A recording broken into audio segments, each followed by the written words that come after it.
There are some places where you think twice before saying, "I know my rights." But even there, victims have courageous advocates. Lawyers, community leaders, human rights defenders. They face terrible risks.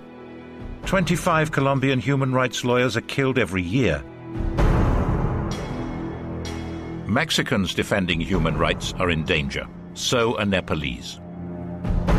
I had spent 258 days in military custody. I was severely tortured. 24 hours my eyes were covered with blindfold, hands were tied on back.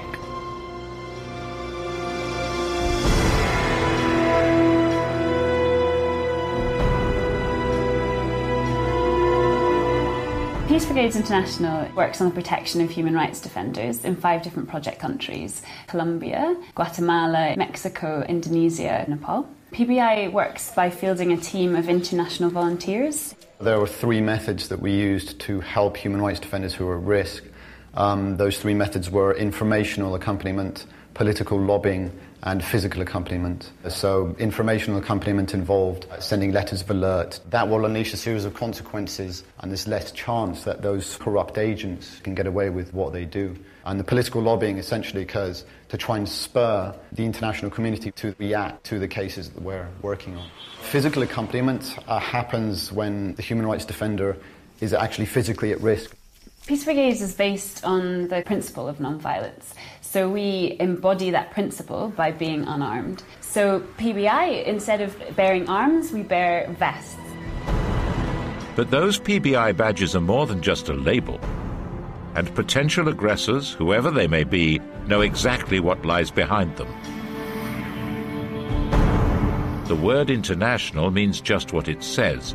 The volunteers are backed up by support networks in 15 different countries. These maintain diplomatic contacts at the highest level, embassies, the UN, the US State Department, and European institutions to ensure a safety net. Soldiers raped 3 women. One of them was a little girl of 12 years old, and she was made pregnant.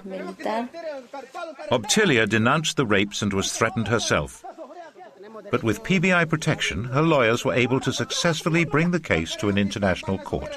There's a real difference, I find, between wearing a vest and walking around normally without a vest. You're clearly marking yourself out as an observer, as a member of the international community. So if you're alongside a human rights defender who might be going to a police station as part of their work, the police tend to take much more notice.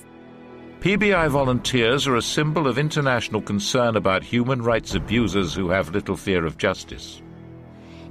Since we began with the exhumations in 1994, there have always been threats against the families who want to exhume their relatives. It's very important to us to have the accompaniment to keep us safe. These human rights defenders are the bravest of the brave. PBI supports them, and lawyers all over the world are right behind its wonderful work.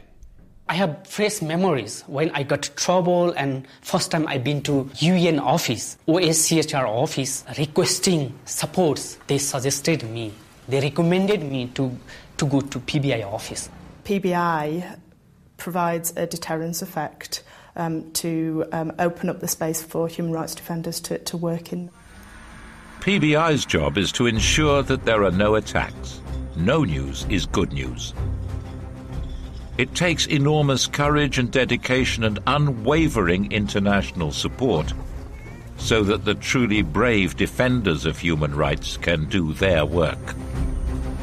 I hope in the future, not only for Jitman, many Jitmans who are in trouble, many people's human rights defenders, witnesses who are in the trouble, they would get support from the PBI. PBI demonstrates the world's solidarity with those who defend human rights. That can save their lives.